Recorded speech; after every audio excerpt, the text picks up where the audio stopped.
Gloire à Dieu. Nous allons lire le troisième texte, Exode 3, verset 2.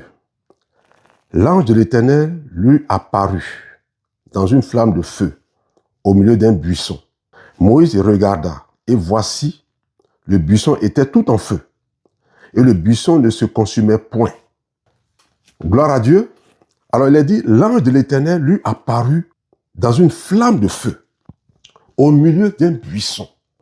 Et Moïse regarda et voici, le buisson était tout en feu et le buisson ne se consumait point. Il s'agit de Moïse. L'ange de l'Éternel est apparu dans une flamme de feu au milieu d'un buisson pour s'adresser à Moïse. Pour rappel, sachons que Moïse était ce grand serviteur de Dieu que Dieu a utilisé pour libérer le peuple d'Israël de l'Égypte à Canaan. Il n'a pas pu entrer à Canaan. Il a fait sortir le peuple de l'Égypte. Nous savons que Moïse, à 40 ans déjà, s'est levé pour aller sauver son peuple. Dans cette volonté de défendre un Israélite qui était en train de se battre avec un Égyptien, Moïse a dû tuer l'Égyptien. Un autre jour, lorsqu'il voulait séparer les Israélites entre eux, qui se battaient, il y a un des leurs qui a rappelé à Moïse qu'il a tué l'Égyptien la dernière fois. Quand Moïse a entendu ça, il a eu peur. Il a dit certainement, l'affaire est connue. Il a fui dans le désert. Donc vous voyez, à partir de là, Moïse, dans sa volonté de sauver son peuple, esclave en Égypte, venait d'être ainsi frustré par ses propres frères qui voulaient sauver. Et il a fui dans le désert. Vous voyez, il s'est retrouvé dans le désert. Il n'avait plus d'avenir.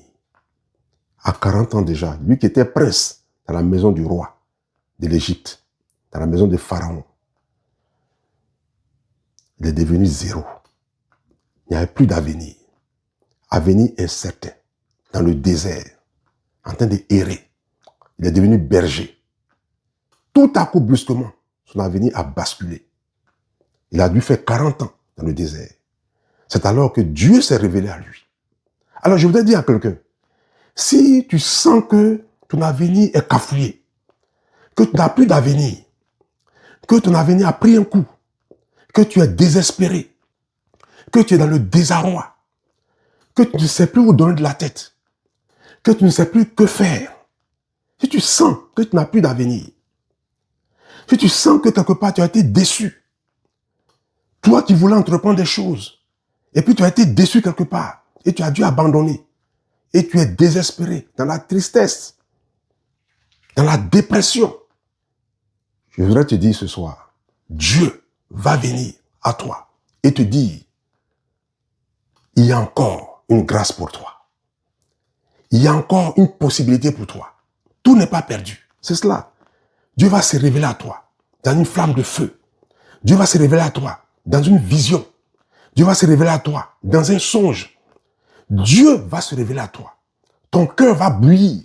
Tu vas sentir la grâce de Dieu s'adresser à toi. Tu vas sentir la grâce de Dieu te parler à l'intérieur de toi et te dire, je n'ai pas encore fini avec toi. J'ai encore quelque chose à faire avec toi. J'ai encore quelque chose à faire avec toi. Tout n'est pas perdu. Alors, sois rempli d'espérance. Sois rempli de joie. Sois rempli de force. Parce que Dieu a de l'espérance pour nous. Dieu a un projet d'avenir pour toi. Bien-aimé, mon frère, ma soeur. Alléluia. Alors, Dieu te dit, lève-toi dans ma présence, dans ma face. Lève-toi. Parce que je n'ai pas encore fini avec toi. Parce que j'ai quelque chose à faire avec toi. Parce que j'ai une destinée pour toi. Parce que j'ai une mission pour toi. Alors lève-toi dans la prière.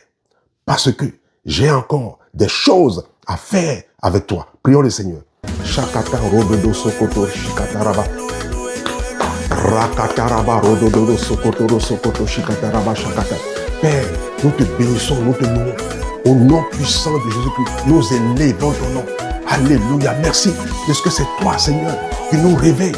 Nous tous qui sommes endormis, nous tous qui sommes désespérés, nous tous, Seigneur, qui, d'une façon ou d'une autre, ne croyons plus en l'avenir, qui sommes quelque part frustrés. Seigneur, c'est toi qui nous fortifie, c'est toi qui nous relève, c'est toi qui nous réveille, c'est toi qui te révèles à nous pour nous dire que tu veux encore travailler avec nous, pour nous dire que tu as encore une mission pour nous, pour nous dire que tu as encore une destinée pour nous. Nous te bénissons, nous te bénissons. Viens nous réveiller, viens nous fortifier, viens nous redonner de l'espérance au nom de Jésus-Christ. Viens nous donner encore de la joie au cœur, au nom puissant de Jésus-Christ. Père, nous croyons en toi, en ta puissance, à ta grâce dans nos vies, au nom puissant de Jésus-Christ. Amen, amen et amen.